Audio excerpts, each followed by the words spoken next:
Welcome back to TV5 News at 9. Funerals can be difficult events, and it can be a struggle to know what to say to those who are grieving.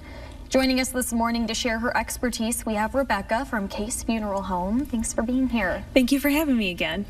So Rebecca, grieving at a funeral home, or I should say publicly grieving, can be hard. It can be hard to show our emotions sometimes, especially in front of friends or family. Sometimes people don't know how to react when they see someone who's struggling.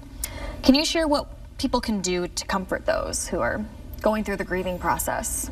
Yeah, so most importantly, what people remember at their time of grief or the big emotional moment is people who made it and were there physically present.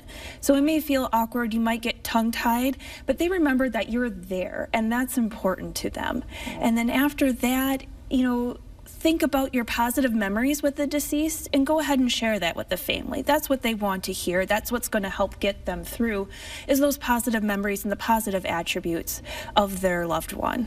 And sometimes you don't even have to say anything at all. Right, You that's correct. Just want to be by their side, for sure. Yeah. And it can be awkward when you first show up to a funeral or a showing. Any advice on how to handle that?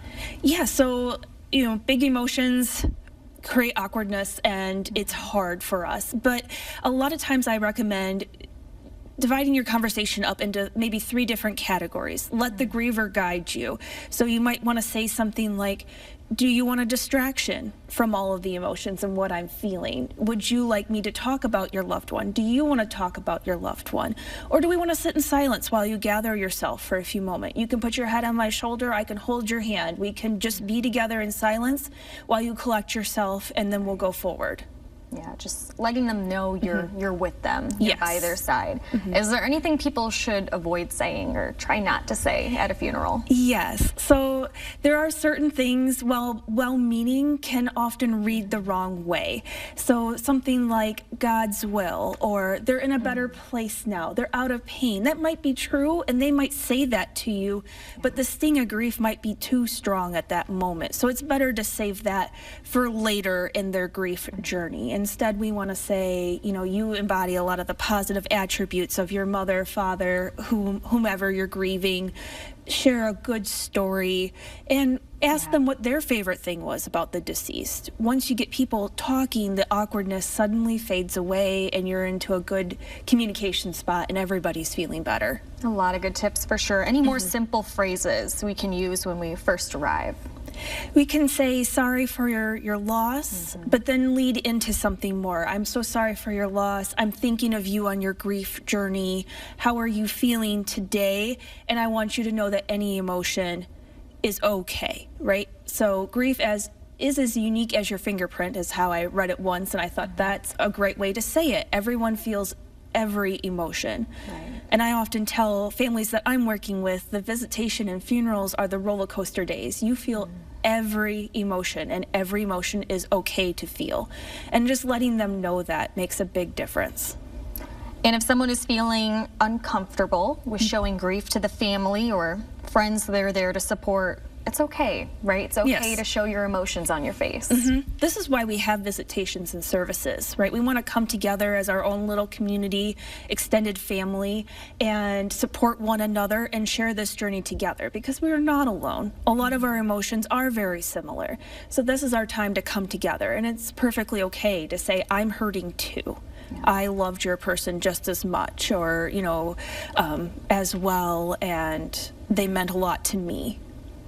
Well, Rebecca, do you have any tips for how we can take care of those grieving before, during, and after the services? Yeah.